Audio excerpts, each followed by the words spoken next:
रख रही है। पंकज शर्मा जी भी हमारे साथ जुड़ चुके हैं, कांग्रेस का ये पक्ष रखेंगे। पंकज जी, स्वागत है आपका। और वरिष्ठ पत्रकार हमारे साथ जुड़े हुए हैं आशुतोष जी, और मेघा धानुका जी अर्थशास्त्री के तौर पर हमारे साथ जुड़ी हुई हैं। हर एक पहलू पर हम लगातार चर्चा कर रहे हैं। पंकज शर्मा जी का रुख कर लेते हैं। पंकज जी, अभी हमने नेता प्रतिपक्ष टीकाराम जूली जी को सुना, वो तो साफ तौर पर नकार ही दे रहे हैं कि कुछ भी राजस्थान में अच्छा हो रहा है या फिर अच्छा हो भी पाएगा। क्या आपको वाकई लगता है कि इस बार बजट में कुछ भी नहीं मिलेगा, जनता को फिर से ठगा जाएगा?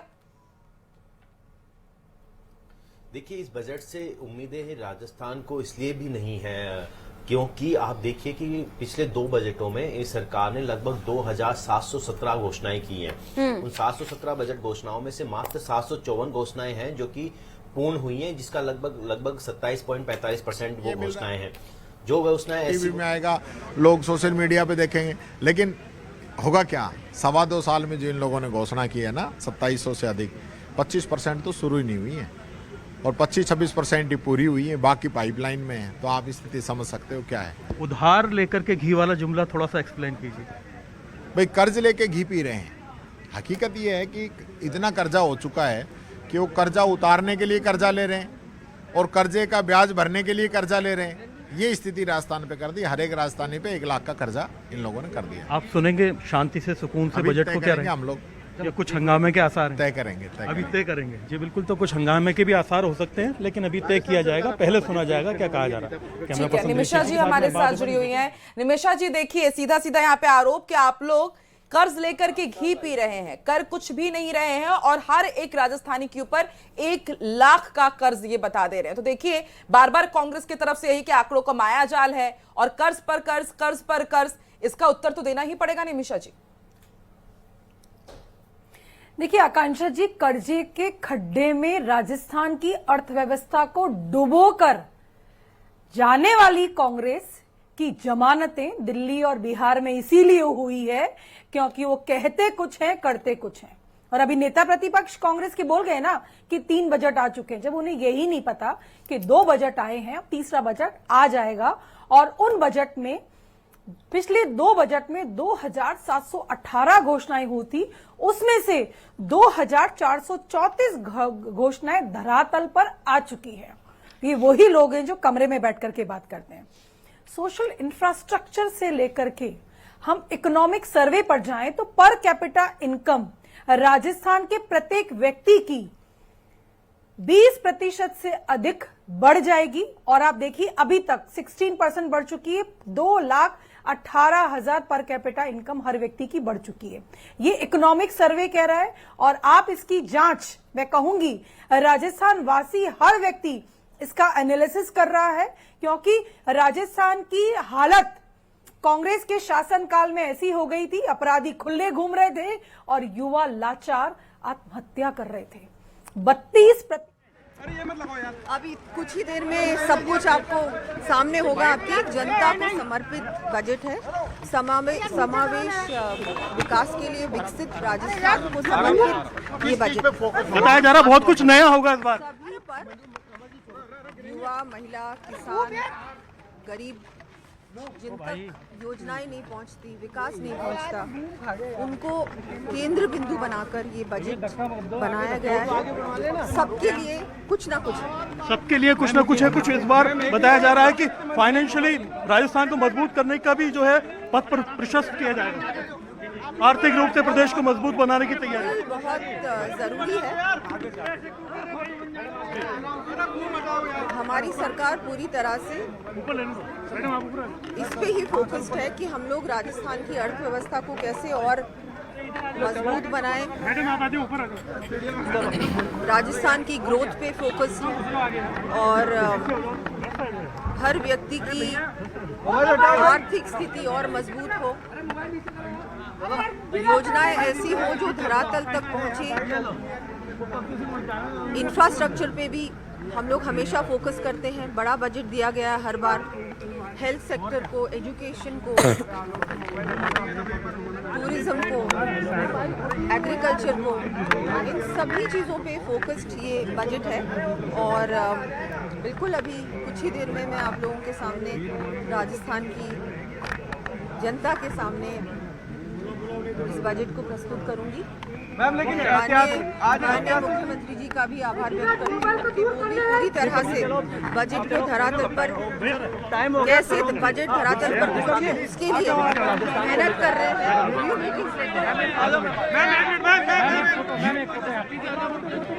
जी बिल्कुल, तो आप देख सकते हैं कि जो दिया कुमारी हैं उनका जो है यहाँ पर एक तरह से संबोधन हुआ है, बातचीत हुई है और काफ़ी कुछ हिंट्स उन्होंने दी हैं। आर्थिक रूप से मजबूत करने वाला बजट होगा, टूरिज्म के लिए काफ़ी कुछ होगा, युवाओं के लिए, रोजगार के लिए, इंफ्रास्ट्रक्चर के लिए जो इशारा है वो ख़ास तौर पर आप देख सकते हैं कहीं ना कहीं रिंग रोड से लेकर के जो मेट्रो है, इन तमाम चीज़ों को लेकर के जो है बजट की जो है थोड़ी बहुत एक तरह से झलकियाँ उन्होंने दी हैं कि राजस्थान का इंफ्रास्ट्रक्चर मजबूत होने वाला है, राजस्थान को आर्थिक रूप से मजबूत बनाने की तैयारी होने वाली है और भी बहुत सी चीज़ें यहाँ पर बताई गई हैं। ये जो हाथ में अपने बजट का एक सांकेतिक बॉक्स लेकर के पहुंचे, हालांकि ये जो बजट जब पढ़ा जाएगा कांग्रेस की क्या रणनीति रहती है ये देखना होगा, क्योंकि नेता प्रतिपक्ष भी करीब करीब साथ इनके पहुंचे हैं और वित्त मंत्री जो है दिया कुमारी यहाँ पहुंच चुकी हैं और एक बड़ा इशारा जो है उन्होंने बजट को लेकर के दे दिया है कि राजस्थान को खुश करने वाला बजट होगा। राजस्थान की जो उम्मीदें हैं हर वर्ग के लिए कुछ ना कुछ देखने को मिलेगा, चाहे युवा हो, किसान हो, महिलाएं हो, चाहे और जो सेगमेंट हो, चाहे इंफ्रास्ट्रक्चर की बात हो, बुनियादी डेवलपमेंट की बात हो, राजधानी जयपुर से लेकर के प्रदेश के बड़े शहरों के लिए बात हो, ग्रामीण विकास की बात हो, इन तमाम मुद्दों को लेकर के वित्त मंत्री ने स्पष्ट कर दिया है कि बजट जो है बहुत ही समावेशी होगा, बहुत सी नए जो है डेवलपमेंट की बातचीत इस बजट में की जाने वाली है। ख़ास तौर पर जो टूरिज्म को लेकर के बहुत कुछ इस बार देखने को मिलेगा। फिलहाल जो वित्त मंत्री हैं अपने साथ में बजट का जो बक्सा है वो लेकर के पहुंची हैं। तमाम तरह की घोषणाएं 11 बजे से होना शुरू हो जाएंगी और जिस तरह का रहेगा आप देख सकते हैं कि यहाँ पर मंत्री जवाहर बेगम भी। डिप्टी सीएम प्रेमचंद बैरवा जी जुड़े हुए हैं।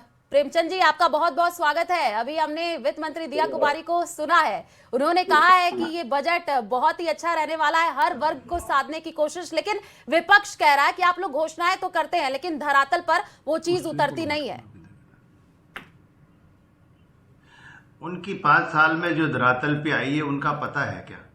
हमारी जो 2 साल का जो बजट हमारे यशस्वी मुख्यमंत्री जी ने जो दिया है उसको पूरे मंत्री प्रभार जिले में जाके और सारे एमएलए अपने अपने क्षेत्र में, सारे जनप्रतिनिधि जो हमारे यशस्वी मुख्यमंत्री जी जो निगरानी रखे और जिस तरह से पूरा उनको मॉनिटरिंग कर रहे हैं, उसके बाद में हमारा 80% तक काम जो धरातल पे आ चुका है। इतना ही नहीं, जो काम कोई लीगली रूप से कोई कहीं नहीं हो रहे हों, बाकी जो काम कोई लंबी अवधि में चल रहे हैं वो चल रहे हैं। इसलिए हमारा फोकस, हमारे मुख्यमंत्री जी का, हमारी सरकार का फोकस यही है कि ज़्यादा से ज़्यादा पूरा जो हम बजट में जो घोषणा करें वो पूरी धरातल पे आए, इस पे हमारा फोकस है। ठीक है प्रेमचंद जी, अब से थोड़ी देर पहले ही विधानसभा में हमने देखा कि टीकाराम जूली जी ने एक नहीं कई व्यंगों के तीर उन्होंने छोड़े। वो तो सीधे कह रहे हैं कि आप लोग कर्ज लेकर के घी पी रहे हैं, कर्ज को उतारने के लिए फिर आप लोग कर्ज ले रहे हैं, ठीक से कुछ भी हो नहीं रहा है और सिर्फ घोषणाएं कर दी जाती हैं। इससे ओवरकम कैसे करेगी सरकार? सिर्फ घोषणाएं नहीं करनी है, दिखना भी चाहिए। तो इस तरह के आरोपों पर क्या कहेंगे? जाती सरकार ने जिस तरह से जो घोषणाएं की थी, जो बजट को ऐसे रेवड़े बांट के गए थे, कर्जा तो उन लोगों ने लिया था और हम तो एक विजन लेके इस राजस्थान को, विकसित राजस्थान की और फोकस करता हुआ हमारा बजट है। निश्चित रूप से आने वाला जो आज का बजट है हर वर्ग, हर क्षेत्र को छूने वाला बजट है, जिसमें गांवों को, हमारी महिलाओं को, हमारे युवाओं को, हमारे किसानों को, मजदूरों को, उनको हित का बजट जो आएगा, निश्चित रूप से अच्छा बजट आएगा जो राजस्थान को, विकसित राजस्थान की ओर। प्रेमचंद जी, क्योंकि हमने प्रतिक्रिया ली अलग अलग जगहों से, आम जनता हमारे साथ जुड़ी हुई थी, लोगों को यही लग रहा है कि ये उम्मीदों का बजट होगा, लेकिन एक चीज जो सबने कही कि महंगाई से राहत मिलनी चाहिए, पेट्रोल डीजल पर वैट कम होगा और साथ ही साथ क्या बिजली बिल में भी राहत मिलेगी? अभी आधा घंटे बाद जब हमारा बजट शुरू होगा, हमारे वित्त मंत्री डिप्टी सीएम जब बजट जब कहेगी विधानसभा में, निश्चित रूप से उसमें सभी चीजों को छूता हुआ बजट होगा, सभी में हमें राहत की उम्मीद है। ठीक है, प्रेमचंद बैरवा जी, खेजड़ी को लेकर के लगातार हम देख रहे हैं कि जन आंदोलन चल रहा है और ये भी सूत्रों के हवाले से खबर हमने बताई थी कि शायद उसको लेकर के कुछ बड़ा ऐलान, तो क्या माने खुशखबरी मिल सकती है कुछ? देखिए, हमारे मुख्यमंत्री जी जिस तरह से पर्यावरण प्रेमी है और हर जगह हम इतने पेड़ लगाने का जो काम कर रहे हैं, जो 11,000 पेड़ अभी हमने लगाए हैं, तो खेजड़ी के लिए हमारे मुख्यमंत्री जी और हमारी सरकार निश्चित रूप से उनको कहीं हटने नहीं देगी। और जिस तरह से उन्होंने विधानसभा में हमारे मुख्यमंत्री जी ने कहा है कि इस पे कानून लेके आएंगे, तो इससे हमारे को इसको काटने पे रोक लगेगी। बिल्कुल, क्योंकि खेजड़ी बचाओ आंदोलन हमने देखा किस तरीके से लोग सड़कों पर उतर आए थे, कानून बनाने की मांग भी की जा रही है। प्रेमचंद जी, एक और मेरा ये सवाल रहेगा, हम सबका दायित्व है, हम सबका दायित्व है, पेड़ पौधे हम बचाएं और इसके लिए हमारी सरकार भी प्रतिबद्ध है, हमारे मुख्यमंत्री जी प्रतिबद्ध है। क्योंकि बीते वर्ष की क्या इस बार हम बात कर ले तो बजट 7 से 8% ज्यादा आ सकता है, क्योंकि कहा जा रहा है कि बड़ी राहत मिलेगी। जैसे कि अभी हमने सुना वित्त मंत्री के चेहरे पर मुस्कान थी, उन्होंने साफ तौर पर कहा बहुत अच्छा बजट होगा ये। निश्चित रूप से बहुत अच्छा बजट है। हमारे पहले 2 बजट आए, वो भी बहुत अच्छे बजट थे और वो धरातल पे उतर रहे हैं, उतर गए 80%। और आने वाला आज जो बजट आएगा निश्चित रूप से इस राजस्थान के हित में होगा, राजस्थान को खुशियां मिलेंगी। ठीक है, पंचायत चुनाव होने वाले हैं, निकाय चुनाव भी होने वाले हैं प्रेमचंद जी, तो क्या उसका भी इफेक्ट आज के इस बजट में देखने को मिलेगा? निश्चित रूप से पंचायत और निकाय के चुनाव आ रहे हैं और हमारा कार्यकर्ता धरातल पे काम करता है और हर वर्ग हर क्षेत्र में के लिए काम करता है और भारतीय जनता पार्टी हमेशा चुनाव के लिए तैयार रहती है। इसलिए आने वाला समय में जो चुनाव होंगे निश्चित रूप से भारतीय जनता पार्टी के पक्ष में होंगे। ठीक, बिल्कुल प्रेमचंद जी, क्योंकि लगातार हमने जो प्रतिक्रियाएं ली हैं लोगों के, साफ तौर पर यही कहना है, जो किसानों की बात हो रही है, क्या किसान सम्मान निधि बढ़ाई जाएगी? देखिए, हमने जब घोषणा पत्र था हमारा, उसमें राशि डबल करने की और प्रति वर्ष हमारे मुख्यमंत्री जी 1,000 रुपये प्रति वर्ष बढ़ाने का काम किया। अभी 9,000 हमारे जो राजस्थान से हमारे मुख्यमंत्री जी 3,000 बढ़ा चुके हैं। निश्चित रूप से आने वाले इन 3 साल में और बढ़ा के 12,000 हो जाए। ठीक है, शुक्रिया प्रेमचंद जी हमारे साथ जुड़ने के लिए और अपने विचार साझा करने के लिए। और अविनाश गहलोत क्या कह रहे हैं, सुनिए। खुद ने कह दिया कि वो किताब छपी नहीं है। उन्होंने कहा है कभी हमें इस प्रकार का ऑर्डर नहीं मिला जो देश की अस्मिता के ऊपर सवाल खड़े करता हो। तो ये इस प्रकार सस्ती लोकप्रियता के लिए और राजनीतिक महत्वाकांक्षा के लिए इस प्रकार आरोप लगाना बेहद दुर्भाग्यपूर्ण है और मैं सोचता हूँ हम इसका कंडेम भी करते हैं। और इसके तो एक के बाद एक पॉलिटिकल रिएक्शंस आ रहे हैं। अब से थोड़ी देर पहले हमारे साथ डिप्टी सीएम प्रेमचंद बैरवा जी भी जुड़े थे और जैसा कि वित्त मंत्री दिया कुमारी कह रही हैं कि इस बार का बजट समावेशी होने वाला है और सबके लिए कुछ ना कुछ इस बजट में जरूर रहेगा। पंकज शर्मा जी हमारे साथ जुड़े हुए, एक बड़ा पैनल हमारे साथ जुड़ा हुआ है। पंकज जी, मैंने निमिषा जी से पूछा, मैंने प्रेमचंद बैरवा जी से पूछा कि जिस तरह के कांग्रेस आरोप लगा रही है, तो वो तो आपको ही आईना दिखा दे रहे हैं कि यदि आप लोगों ने ही ठीक तरीके से काम किया होता तो शायद आज आप विपक्ष में नहीं बैठे होते। वो कह रहे हैं कि आप लोगों ने ही कर्ज लादा और इसका खामियाजा आज भाजपा सरकार को झेलना पड़ रहा है और आम जनता को भी।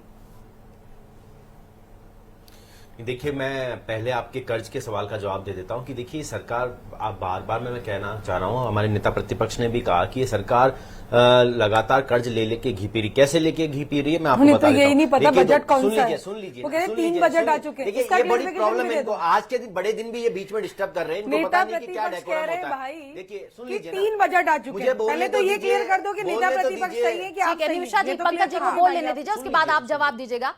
पंकज जी आप बोलिए। देखिए सच्चाई क्या है सरकार की? सरकार में 210 बार से ज्यादा रिजर्व बैंक से तय सीमा से ज्यादा कर्ज लिया गया है, अधिक राशि निकाली गई है। मार्च अंत तक इस सरकार पे लगभग 7,26,384 करोड़ का कुल कर्जा हो जाएगा और इस 24-25 के फाइनेंशियल ईयर में ही इस सरकार ने लगभग 1,22,280 करोड़ का कर्जा लिया है। और देखिए, इस पे सिर्फ और सिर्फ 180 करोड़ रुपए तो ब्याज पे चुका है, उसके लिए भी इन्होंने कर्जा लिया है। और अप्रैल से सितंबर तक का जो फाइनेंशियल ईयर था उसमें लगभग 35,826 करोड़ की देनदारी इनको देनी थी, जिसकी और कुल उधारी लगभग इस पर्टिकुलर क्वार्टर में ही लगभग 67,653 करोड़ की हो गई है। और इसके अलावा आप देखिए 2021 से लेकर 2025 में हर साल कर्ज का जो कर्ज है वो आधा कर्ज तो केवल विकास और स्थायी संपत्ति पर खर्च होना था, वो भी नहीं हुआ है और लगातार नहीं पंकज जी, मेरा सवाल कुछ और था। कितना कर्जा है सरकार के ऊपर वो तो हम आंकड़ों के जरिए बताते हैं जब भी सरकार कर्जा लेती है। करोड़ की दीर्घावधि के नहीं कर्जे लिए गए हैं। लेकिन आरोप तो आपके ऊपर लग रहा है ना कि आप लोगों ने इस तरह के हाल कर दिए राजस्थान के कि कभी कर्जा आप लेकर के विपक्ष में सरकार हैं। चलाना पड़ रहा है।